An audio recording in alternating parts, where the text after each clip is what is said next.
Hey everybody, if you live in Portugal or Brazil, you've probably heard the song Sua Cara sung by Anitta and Pabllo Vittar by now. And if you haven't, it has over 100 million views on YouTube, so you can probably find it if you want to. But there's something linguistically interesting about it that I found as I was listening through it. So, let's talk linguistics. Now, this song is pretty typical summer pop. The lyrics are nothing special, and so that's not what I'm gonna dig into. Brazilian Portuguese is obviously very different from European Portuguese. The way that they speak emphasizes vowels in a way that European Portuguese doesn't, and is often described as being more sing-song or melodic than European Portuguese. This is because Brazilian vowels are more open even when they're in neutral positions, whereas European Portuguese prefers to reduce vowels. So for Brazilians, instead of saying d like we would in European Portuguese, they would say g or d. You can hear the difference between the closed sound and the open e sound. This is especially pertinent to one of the lyrics in the song. I noticed something that stood out as sounding strange to me at first. In various parts of the song, Anitta and later Pabllo sing the lyric "Eu não vou esperar, eu tô cheia".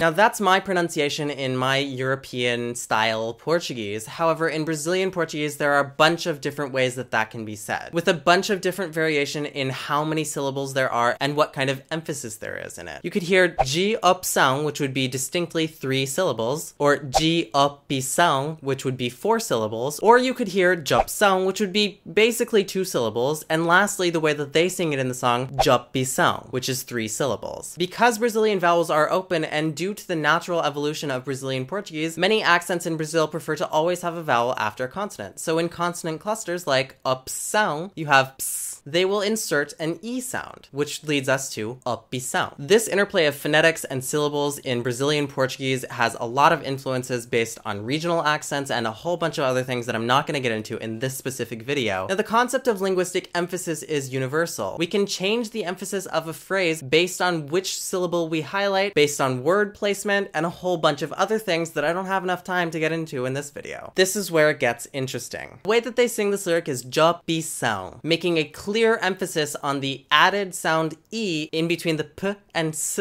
sounds. Let's break this down and take a look at it. De opção are 3 syllables. However, saying it in a somewhat more natural register would be de opção, also 3 syllables. What does this tell us? They're putting the emphasis on the word opção in order for us to understand that they're full of options, that there are plenty of other choices. It's a very interesting linguistic feature that probably happened subconsciously. Native speakers of languages do this all the time because of a subconscious intuition that saying something in a different way will give it a different emphasis or shift its meaning. This is probably what happened in the song as they were recording it, and it stuck. We can even see this in Portuguese across all dialects of Portuguese with phrases like lá vou eu. If you say lá vou eu, it means something slightly different than eu vou lá. Eu vou lá means I'm going there, but lá vou eu means here I go. And because they've kept it at 3 syllables, de opção instead of de opção, we also know that they didn't choose to sing it this way in order to match the lyric to the melody. So the phenomenon going on here is the choice to highlight the word opção in this phrase. Because of the way that the syllables work, by reducing one of the syllables and stretching out another, you're focusing on the word. And in this case, what they're doing with Brazilian phonetics is diminishing the word de and emphasizing the word opção. Otherwise, the 3 or 4 syllables could be shifted around in other ways to make it harmonize with the song. So that's today's curious little pop culture finding. Truly, there's something more interesting here than we might have otherwise thought about. Now that's all I got for this video. I hope you enjoyed it, and if you did, if you learned something, or if you maybe otherwise just found it interesting, give me a thumbs up down below. You can also think about subscribing to my channel if you're not already. I make videos about food, culture, and the Portuguese language that you can find in playlists in the eye above or directly on my channel, and I will see you next time.